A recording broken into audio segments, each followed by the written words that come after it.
이번 시간에는 믿음의 보상과 연관해서 우리의 믿음이 어떤 과정을 거쳐서 성장하는지 살펴보고자 합니다.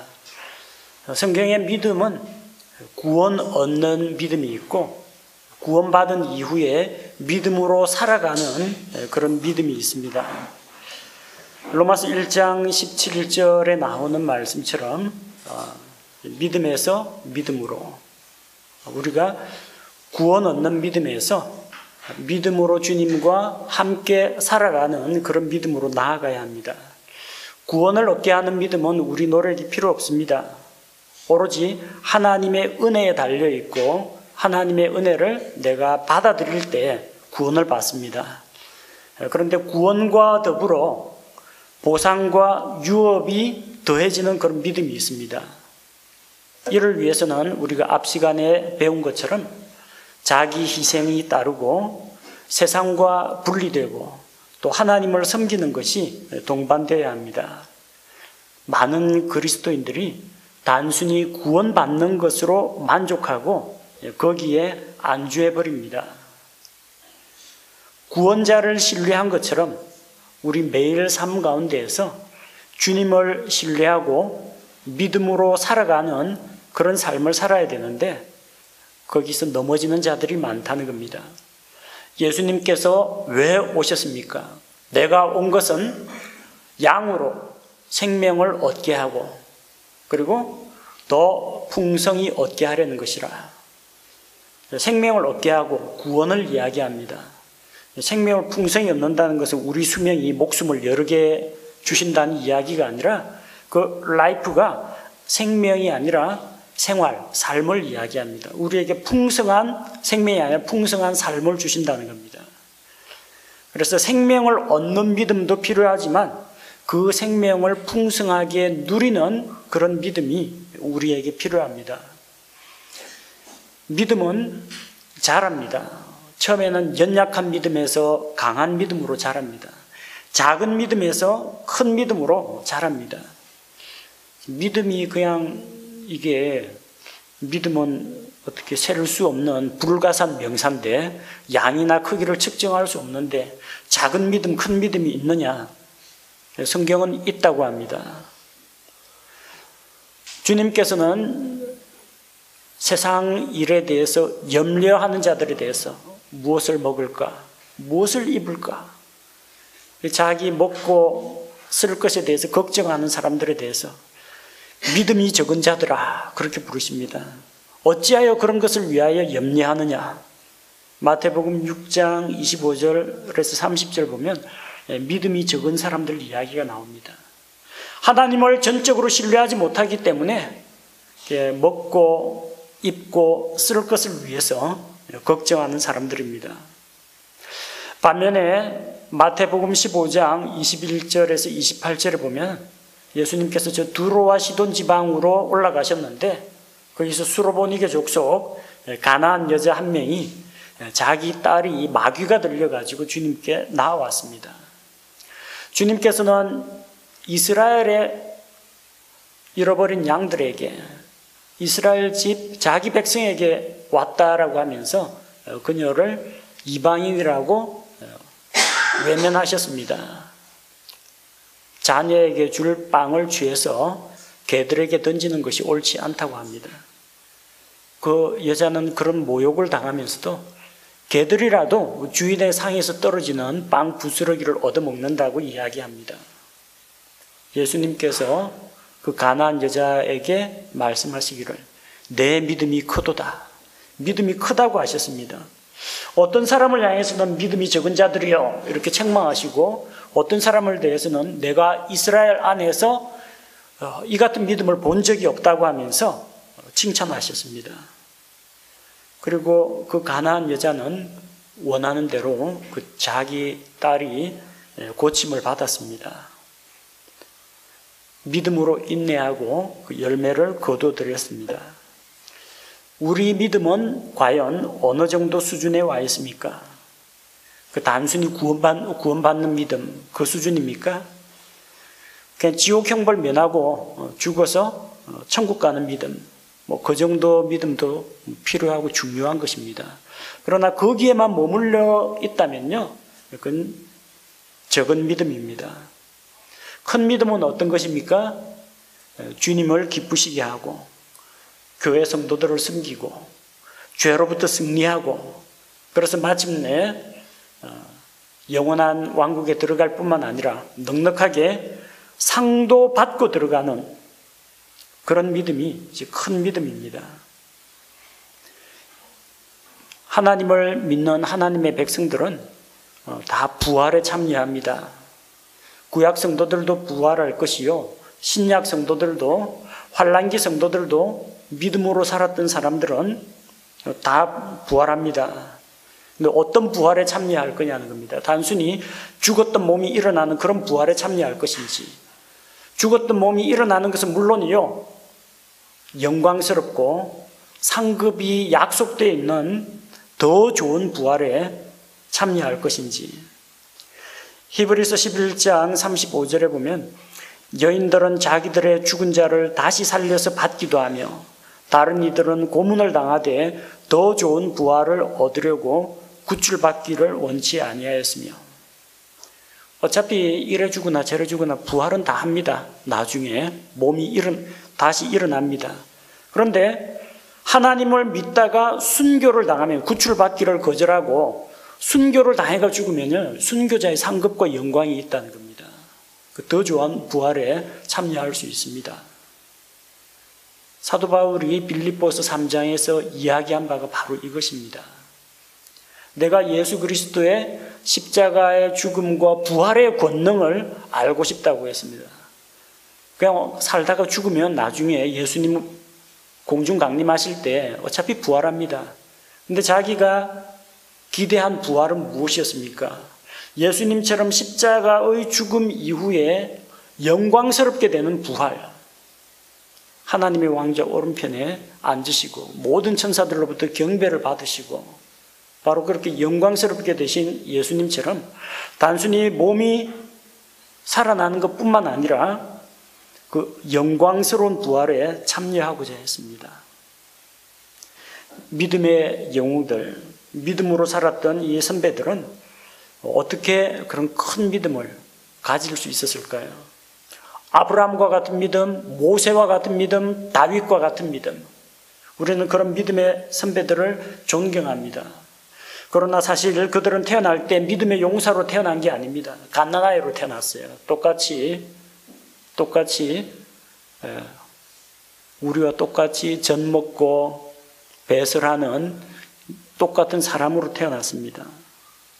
근데 어떻게 그 믿음이 그렇게 큰 믿음을 갖게 되었느냐? 적은 믿음을 크게 키워나갔기 때문입니다. 적은 믿음이 있고 큰 믿음이 있다면 믿음도 성장한다는 것, 성장이 필요하다는 것을 보여줍니다. 그래서 히브리서 11장에 나오는 그 믿음의 사람들에 대해서 우리가 몇 사람을 살펴보도록 하겠습니다. 히브리서 11장 4절에서 7절에 보니까 율법 이전 창세 초기의 믿음이라고 조그만 소제목이 붙어 있죠. 자, 그래서 이제 족장 시대가 되기 전에, 그러니까 노아 홍수 이전 그 당시 사람들입니다. 아벨, 에녹, 노아 세 사람이 언급되어 있습니다. 아벨은 믿음으로 어떻게 했습니까? 하나님께 예배드렸습니다. 제단을 쌓고 하나님과 교제하기를 원했습니다. 자기 죄를 위해서 어린 양의 피를 바치고 하나님 앞에 죄 문제 해결하고 나아가서 주님과 교제를 힘썼습니다. 주님께서 아벨과 그의 헌물, 그의 예배를 받아주셨습니다. 아벨의 믿음은 주님께 경배하는 믿음, 예배하는 믿음입니다. 양떼 가운데 첫 새끼를 들여서 경배했고, 그리고 자기 믿음 때문에 자기 자신도 믿음의 희생양이 되었습니다. 가인에게 공격을 받아서 죽었습니다. 자기 자신을 십자가의 제단에서 희생 헌물로 내어주신 예수 그리스도의 모형입니다. 이게 믿음의 첫 출발입니다. 믿고 구원받아가지고 믿음의 사람이 되면요, 가장 먼저 하는 것이, 그 출발점이 되는 것이 경배하는 믿음, 예배하는 믿음입니다.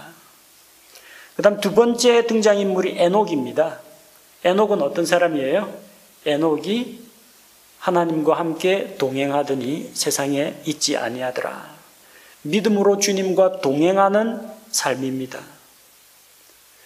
믿음으로 하나님께 경배하고, 에녹 역시 하나님을 경배합니다. 한 걸음 더 나아가서 하나님과 동행하는 삶을 살았습니다. 동행했다는 건 뭘 말합니까? 자기의 모든 길이 주님 앞에 있었다는 겁니다. 에녹이 술집 가는데 하나님이 따라오셨다는 이야기가 아니고요, 하나님이 걸으시는 길에 에녹이 그 길을 따라 걸었다는 겁니다. 옆에는 도덕적인 타락과 이단 사상들과 사람들의 범죄가 가득한 그런 세상입니다. 모든 경건치 않은 사람들이 득실거리는 그런 세상에서 오로지 하나님이 걸으시는 그 길을 에녹이 같이 주님의 길에 동행했다는 겁니다. 죄를 멀리하고 세상과 분리하고 그렇게 하면서 주님과 동행하는 삶을 살았습니다. 가장 사악한 시대에 살았으면서 경건치 않은 죄인들을 책망하고 주님의 심판을 선포하는 삶을 살았습니다. 그래서 경배하는 믿음 다음에 따라가는 것이 주님과 동행하는 믿음이 필요합니다. 주님과 함께 동행하려면 믿음이 필요합니다. 하나님을 믿지 않으면, 하나님의 약속을 믿지 않고 그분의 말씀을 믿지 않으면 그분의 길에 동행할 수가 없습니다. 세 번째는 노아처럼 일하는 믿음입니다. 노아 역시 하나님께 경배드렸습니다. 노아 역시 하나님과 함께 동행하는 삶을 살았습니다. 더 나아가서 일하는 믿음. 하나님의 말씀에 순종해서 하나님께서 명하신 일을 했습니다. 방주를 만들어라. 세상을 구원하라. 짐승들의 씨를 보존하라. 홍수 심판에 대비해서 하나님께서 주신 그 말씀에 순종하면서 열심히 일했습니다. 우리의 믿음의 성장 단계가 이와 같습니다. 상 받기 위해서 일부터 할 수는 없습니다. 제일 먼저 뭘 해야 됩니까? 하나님께 경배드리면서 하나님과 교제하는 삶이 우선입니다. 하나님과 교제하면서 하나님을 닮아가고 하나님의 성품과 능력을 맛보면서 그분을 알아갑니다. 그리고 하나님께 받는 그 은혜로서, 그 힘으로서 주님과 동행하는 삶이 뒷받침되어야 됩니다. 그 다음에 주님을 위해서 일하고 일한 결과로 보상과 칭찬과 상급을 얻을 수 있게 되는 겁니다. 많은 교회에서 왜 성도들의 믿음이 안 자라느냐? 왜 안 자라는지 아십니까? 순서가 잘못돼서 그래요. 교회 딱 나오면 초신자 때는 교회마다 프로그램들이 있죠. 새신자 한 4주 프로그램 같은 거 있고, 다른 데서 믿음 생활하다 오신 분 같으면 그냥 바로 교제 가운데 적응할 수 있도록 도와줍니다. 근데 교회 다니지 조금 지나면요, 찬양대 앉으라고 합니다. 조금 있으면 주일학교 교사시킵니다. 나중에 자매들은 와가 교회에서 일하라고 그럽니다. 이제 막 알아가지고 하나님을 알아가는 그런 기쁨, 이게 이제 자라기 시작했는데, 교회 오니까 무거운 죄의 짐은 벗었는데 교회에서 종교의 짐을 막 지어줍니다. 11조 해라, 새벽기도에 나와라, 그 다음에 주일을 성수해라, 뭐 해라, 하라는 게 너무 많아요. 이러다 보니까 사람이 성장하기도 전에 지치는 겁니다. 왜 우리나라에 스포츠 꿈나무들이 있죠. 세계적인 대선수를 왜 못 자란지 아십니까? 자랄 때는 좀 기본기 좀 닦고 좀 공 차고 놀면서 체력 관리하고 건강 관리하고 이걸 해야 되는데, 시합 나간다고 맹 훈련을 시켜버리니까 성장판 다 망가지고 나중에 이 프로팀 들어가면은 그냥 옛날 같은 실력이 안 나고 선수들 수명이 되게 짧다고 합니다. 어릴 때 좀 기본기하고 기초를 탄탄하게 해가지고 좀 자라가야 되는데, 너무 어릴 때 혹독한 훈련을 시키면요, 크게 자라지를 못합니다. 신앙생활 역시 마찬가지입니다. 기본이 되어 있어야 됩니다. 믿는 자의 기본이 뭡니까? 주님께 예배 드리는 겁니다. 교회 나오는 게 즐겁고 말씀 읽는 게 즐겁고 찬양 부르는 게 즐겁고 요걸 좀 맛을 들여야 되는데 그거는 안 가르치고 오면은 교회 봉사시키고 일시키고 의무감 주고 책임 맡기고 이러니까 사람들이 자라질 못합니다. 어느 정도 좀 주님과의 교제를 통해서 믿음이 자라고 하면은 삶을 도와줘야 됩니다. 삶 가운데 직장생활, 가정생활, 학교생활 가운데에서 어떻게 그리스도인으로서 선한 간증을 드러내 보이고 세상 유혹에 안 넘어가고 시간과 돈을 규모 있게 사용하고 이 그리스도인의 삶을 도와줘야 됩니다. 그 다음에 그런 것에 대해서 하나님과 사람들 앞에서 불신자들 앞에서 선한 간증이 드러나면 그때 교사를 시키든지 집사를 시키든지 일을 맡길 수가 있습니다. 이렇게 해야 자연스럽게 믿음이 쭉 성장하면서 일하고 승리하고 보상을 누리게 되는데 냅다 일부터 시키니까 잘하기도 전에 진이 빠져가지고 신앙생활에 침체기가 찾아오는 겁니다. 노아 홍수 이후 사람들을 볼까요? 노아 홍수 이후에 우리가 8절에서 16절 보니까 그 믿음의 조상의 본이 되는 아브라함과 사라 이야기가 나오죠. 그 다음에 17절부터 22절까지 보면 창세기에 나오는 믿음의 족장 아브라함과 이삭과 야곱과 요셉 이야기가 나옵니다. 아브라함은 우상의 도시 갈대아 우르에서 하나님의 부르심을 받았습니다. 그리고 그 부르심에 응답해서 그 죄악된 곳에서 나왔습니다. 믿음의 첫 출발입니다. 그가 형통한 삶을 살았던 건 아닙니다. 하나님의 보호를 의심하고 기근을 만나니까 이집트로 내려가 버렸습니다. 이집트 내려가서 또 자기 아내를 여동생이라고 거짓말을 해가지고 또 사람을 속이다가 파라오 앞에서 톡톡히 망신당하고 불신자 앞에서 망신당하고 갔습니다. 또 하나님의 약속을 기다리는 가운데 이게 좀 참고 기다리면 되는데 옆에서 자기 아내가 조급해가지고 처벌 얻으라는 말에 또 그냥 넘어가가지고 또 이집트 여자 하가를 첩으로 또 삼아버립니다. 믿음의 조상이라고는 하지만 거의 믿음의 초창기, 초신자 시절에는 이렇게 좌충우돌하고 실수도 많고 넘어지기도 잘 합니다. 그 다음 아브라함의 아들 이삭 때는 이삭은 참 조용한 사람입니다. 사람들하고 다투기를 싫어합니다. 양보하고 자기가 비켜줍니다. 이삭은 조용히 하나님께 경배하는 삶을 살았습니다. 가는 곳마다 하나님 앞에 제단을 쌓고 하나님과 교제하고 아내를 얻기 전에도 들에 나가서 묵상하고 들어오고 이렇게 하나님께 경배하는 삶을 살았습니다. 이삭의 아들이 야곱과 에서 가운데 이제 야곱이 장자권을 받죠. 야곱은 처음에는 자기 힘과 머리와 이 잔꾀를 의지하다가 실패를 거듭했습니다. 그러다가 이제 연단을 받았습니다.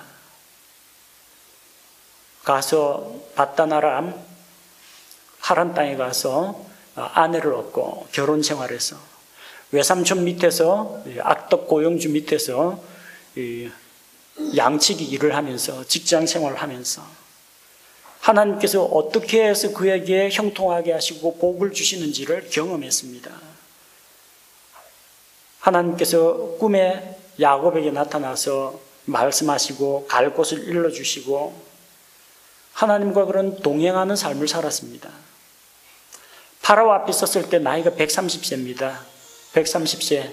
파란만장한 인생을 살았다고 스스로도 고백하고 있습니다. 그가 이렇게 하나님과 함께 동행하는 삶을 살면서 결국 무엇을 얻게 되었습니까? 하나님을 배우고 하나님을 경험했습니다. 이렇게 주님과 동행하는 삶을 살 때 믿음이 성장하게 됩니다. 그리고 요셉을 보면은 거의 성숙한 단계에 와 있는 것을 볼 수가 있습니다. 하나님의 계획에 온전히 자기를 맡기고 이제는 일을 할 수 있는 단계가 되었습니다. 하나님께서 이 이집트는 물론이고 그 근동 지방, 가나안 지방 그 일대에 7년간의 풍년, 그 뒤에 7년간의 흉년이 찾아들 것을 파라오에게 꿈으로 보여주셨는데 그 사람들을 기근으로부터 보호하고 살려주는 일을 한 사람이 누구냐? 요셉입니다. 그리고 가나안 땅에 있던 그 야곱의 일가족, 이집트로 초청을 하죠. 그래서 이집트에서 요셉이 그들을 부양합니다. 이집트의 풍부한 자원과 넓은 땅을 가지고 70명의 사람들을 장정만 60만 명, 가족 치면 한 200만 명으로 불리는 일을 했습니다. 하나님의 사역을 했습니다. 우리 역시 이런 단계를 밟아갑니다. 처음에 주님을 만났을 때 믿음의 첫 출발을 했습니다. 실수가 많습니다. 넘어지기도 합니다. 그러다가 이제 하나님을 만나고 하나님께 예배하고 주님과의 교제 가운데 하나님을 알아가며 성장합니다. 그리고 삶 가운데에서 주님을 모셔드려서 주님과 동행하는 삶, 주님의 인도를 받는 그런 삶을 살다가 마침내 요셉과 같이 영적으로 성숙한 단계가 되면 그때 비로소 하나님께서 맡기신 일을 할 수가 있습니다. 그리고 더불어 우리 구약 성경의 첫 5권 모세 오경이라고 그러죠. 자, 모세 오경에 제시되어 있는 순서 역시 믿음의 성장 단계를 보여줍니다. 창세기는 창세기 1장에서 하나님의 영광스러운 창조로 시작합니다. 마지막 창세기 50장 보면은 50장에서 마지막 절에서 이집트에서 입관하는 인생, 결국 죄로 인해서 죽는 인생, 사람의 범죄로 세상에 사망이 들어오고 그로 인해서 죽는 것으로 끝이 납니다. 하지만 출애굽기에서 하나님의 구원을 보여줍니다.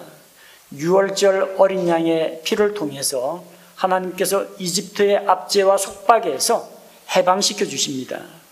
이집트의 속박에서 벗어나는 것은 그걸로 끝이 아니라 약속의 땅을 향한 믿음의 여정이 시작된다는 것을 의미합니다.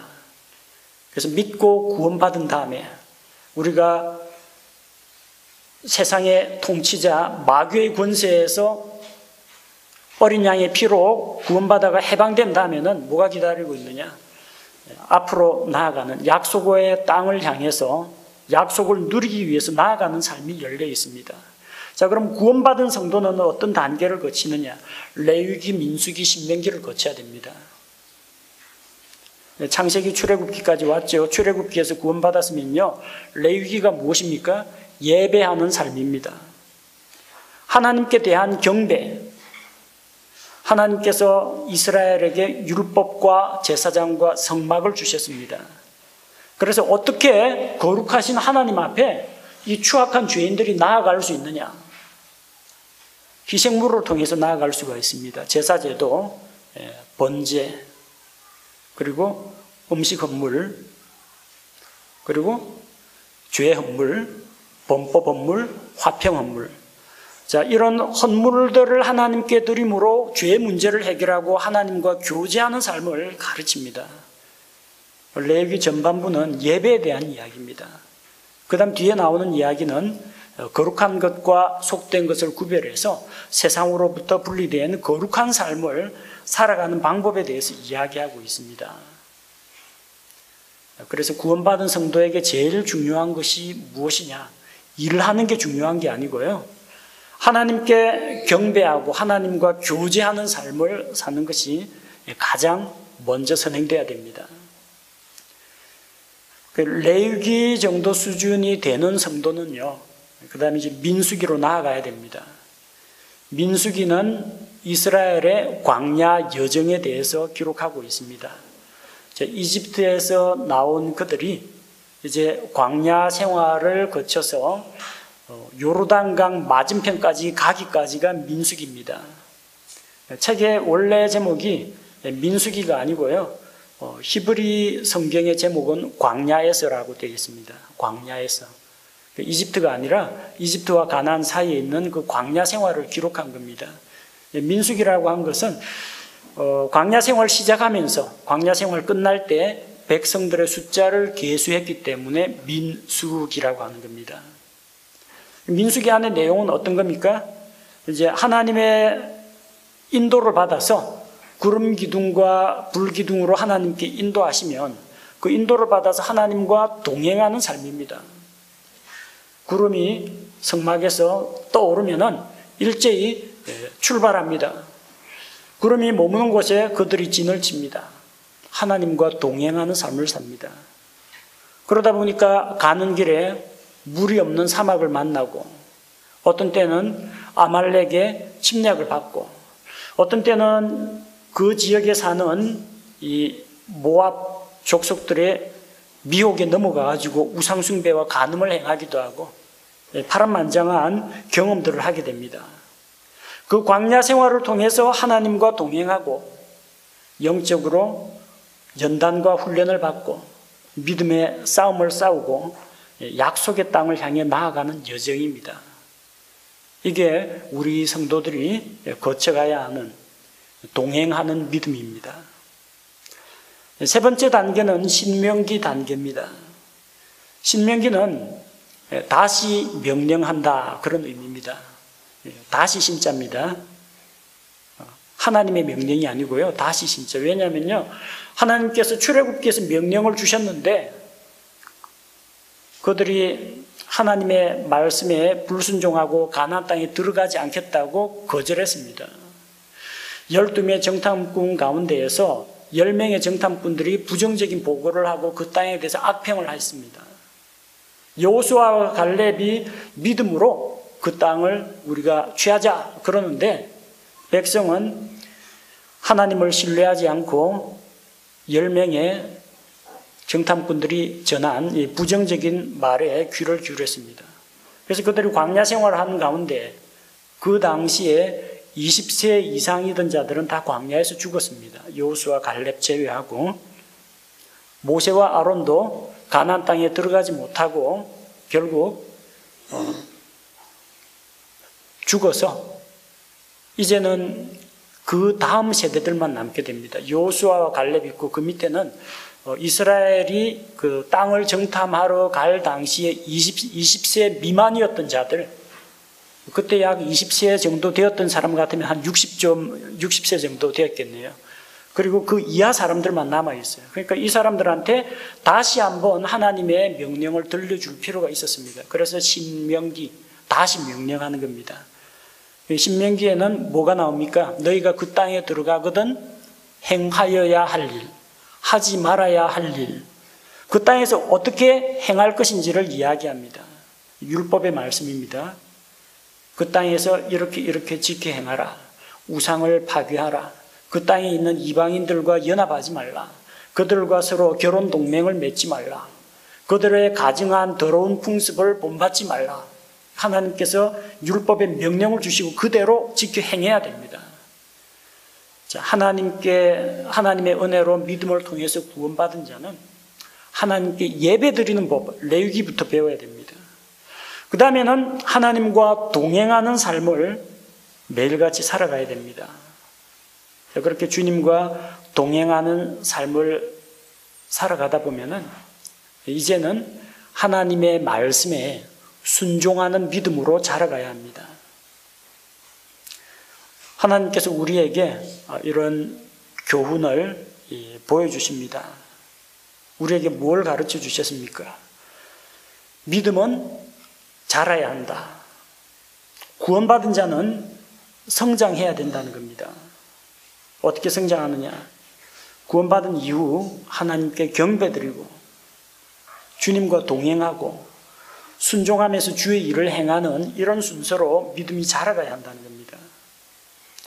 우리의 신앙생활은 어린 양 예수 그리스도의 피로 구원받는 것에서 시작이 됩니다. 구원받은 자에는 가장 먼저 주님께 예배하는 삶을 살아야 됩니다. 개인적으로 각 가정에서 말씀과 기도로 하나님을 알아가고 하나님과 교제해야 됩니다. 공적인 예배에 빠짐없이 참석해서 하나님께 찬양과 기도를 올려드리고 하나님께 자기의 시간과 몸과 물질을 드리는 예배 드리는 삶을 살아야 됩니다. 교회 프로그램이나 봉사활동이 사람을 성장시키는 게 아닙니다. 먼저 예배를 드려야 됩니다. 우리는 마태복음 9장 37절 38절에서 예수님께서 무리를 보시고 불쌍히 여기시고 그들이 목자 없는 양과 같이 고생하고 유리하고 방황하는 것을 보고 추수할 것은 많지만 일꾼이 적으니 추수하는 주인에게 청하여 일꾼들을 보내주소서 하라. 하나님께서 일꾼을 찾으신다 생각합니다. 일꾼 찾기 이전에 하나님이 무엇부터 찾으시느냐? 요한복음 4장 23절 24절에서 하나님은 영이시니 예배드리는 자가 영과 진리로 예배할지니라. 하나님은 이같이 예배하는 자를 찾으시느니라. 이게 먼저입니다. 하나님은 일꾼을 찾기에 앞서 경배하는 자를 먼저 찾으십니다. 그리고 그 경배하는 자들이 자기 삶 가운데서 주님과 동행할 때 그때 일꾼으로 사용하십니다. 매일 주님께 예배드리고 매일 주님과 동행하는 삶이 있어야만 주님의 일을 할 수가 있습니다. 사도행전 4장 13절에서는 이 수제사장들과 바리새인들과 서기관들이 베드로와 요한을 이제 붙잡아 놨는데 베드로와 요한이 무식한 어부인 줄 알았는데 담대하게 하나님의 말씀을 선포하고 있는 것을 보면서 깨달은 바가 있습니다. 사람들은 베드로와 요한의 담대함을 보고 그들이 주님과 함께 있던 것을 알았습니다. 나사렛 예수와 함께 있던 것을. 베드로가 그렇게 복음 전도자 사역자 역할을 할 수 있었던 것은 주님을 위해서 일을 할 수 있었던 것은 어디에서 비롯된 것입니까? 그들이 3년 반 동안 주님과 함께 교제하였기 때문입니다. 예수님께서 12제자를 선발하실 때 왜 선발하셨습니까? 이는 말씀 전하라고? 아닙니다. 자기와 함께 있게 하시며 가서 마귀들을 내쫓고 병 고치는 권세도 있게 하려 하십니다. 일을 시키기 전에 자기와 함께 있게 하시려고. 주님과 함께 교제하고 예배하는 것이 먼저, 그리고 주님과 동행하는 것이 먼저 되어야 주님의 일을 할 수가 있다는 겁니다. 우리는 믿음이 있습니다. 이 믿음은 우리에게 아직 이루어지지 않은 저 먼 미래의 것을 바라보고 그것이 정말로 존재하는 것처럼 받아들이게 만듭니다. 믿음의 사람들은 현재의 안락함보다는 미래의 영광을 바라봅니다. 우리가 지금 잠시 받는 환난의 가벼운 것은 장차 우리가 누리게 될 무거운 영광과 좋게 비교할 수 없다고 했습니다. 우리는 눈앞에 있는 환경과 고난과 눈앞에 있는 세상의 영광에 취해버릴 때가 있지만 그보다 더 크고 중요한 미래의 영광이 있습니다. 여러분의 시야를 어디에 맞춰야 되겠습니까? Here and now, 지금 여기. 그거보다는 there and then, 다가올 미래 그 왕국을 우리는 바라보아야 합니다. 믿음의 사람들은 다 같이 이런 삶을 살았습니다. 믿음으로 구원받고 믿음으로 하나님께 예배드리고 주의 길에 동행하면서 주의 일을 행했습니다. 그래서 하나님께서 그 믿는 자들에게 보상을 주십니다. 멀리 있는 보상을 바라봐야 합니다. 가나안 땅에서 손바닥만한 땅 한 점도 얻지 못했던 아브라함은 거처가 없이 장막 생활을 하면서 이리저리 또 돌아다녔지만 영원한 본향을 바라보았습니다. 구약시대를 살았던 수많은 믿음의 사람들은 약속하신 것을 받지는 못했지만 멀리서 보고 확신했습니다. 믿음으로 살던 사람들은 세상에서는 가진 것을 잃어버리고 빼앗기고 고난과 핍박을 받았지만 더 좋은 부활, 영광과 보상을 바라보았습니다. 그리고 우리보다 지금 먼저 믿음으로 살다가 하늘로 간 이 믿음의 선배들은 믿음의 경주를 하고 있는 우리를 기다리고 있습니다. 히브리서 11장 40절 말씀에 보면 이것은 하나님께서 우리를 위해 더 좋은 것을 마련하사 우리가 없이는 그들이 완전하게 되지 못하게 하려 하심이니라. 구약 성도들은 어떻게 살았다고요? 이들은 다 믿음을 통해 좋은 평판을 얻었으되 약속하신 것을 받지는 못하였으니. 이것은 왜 그들은 아직 받지 못했느냐? 우리를 위해서 더 좋은 것을 마련하셨는데 우리가 없으면 그들이 완전하게 되지 못한다고 했습니다. 앞서간 믿음의 영웅들은 먼저 결승점에 들어가서 골인을 했습니다. 근데 아직 상은 못 받았습니다. 왜? 경주가 안 끝나서 그렇습니다. 우리가 믿음의 주자들입니다. 우리가 결승점 들어와야 시상식을 합니다. 우리가 공중으로 강림하시는 주님을 만나서 다 휴거가 될 때 우리는 하늘에서 주님께서 예비하신 처소에 들어가서 그리스도의 심판석 앞에서 회개 보고를 하고 주님께서 주시는 보상을 받습니다. 칭찬과 상급을 받을지, 책망과 함께 보상의 손실을 당할지, 그것은 우리가 어떤 믿음으로 어떤 삶을 살았는지에 따라 좌우됩니다. 우리가 먼저 받습니다. 그리고 7년이 지나서 주님께서 성도들과 함께 땅으로 지상 재림하실 때, 그때 구약 성도들이 부활합니다. 나의 구속자께서 살아계시니 후일에 그분께서 땅 위에 서실 것이라.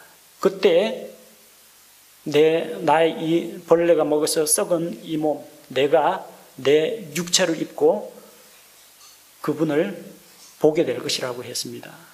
내가 육체 안에서 주님을 보리라. 구약 성도들이 그때 부활합니다. 환난기 때 순교했던 믿음의 사람들, 그런 사람들 다 부활해서 그리스도와 함께 통치자가 됩니다. 우리가 결승점 들어와야 그 다음 시상식이 있게 됩니다. 믿음의 선배들, 앞서간 우리 믿음의 선진들, 히브리서 11장에 나오는 믿음의 선배들을 우리의 본으로 삼아야 되겠습니다. 바랄 수 없는 중에 바라고 정말로 믿기 어려운 환경 가운데에서 믿음을 가졌던 이 사람들, 자기가 가지고 있던 것들을 희생하고 잃어버리면서까지도 영원한 본향과 더 크고 좋은 상급을 바라보았던 그런 사람들, 우리가 그들의 믿음을 본받아야 되겠습니다. 아벨과 에녹과 노아에서 보여주는 것처럼, 그리고 믿음의 족장들에서 보여주는 것처럼 무엇보다도 먼저 믿고 구원받은 우리가 하나님께 예배드리는 삶, 경배드리는 삶에 힘을 쓰고 여러분의 삶 가운데에서 직장생활, 교회생활, 가정생활, 이 사회생활 가운데에서 삶 가운데 주님을 모셔드리고 그리고 그분과 함께 동행하는 삶을 살 때 주님께서 우리에게 일을 할 수 있는 능력을 주시고 일을 맡기십니다. 그래서 믿음으로 일을 하고 수고해서 믿음에 대한 보상, 상급을 받는 그리스도인이 되어야겠습니다.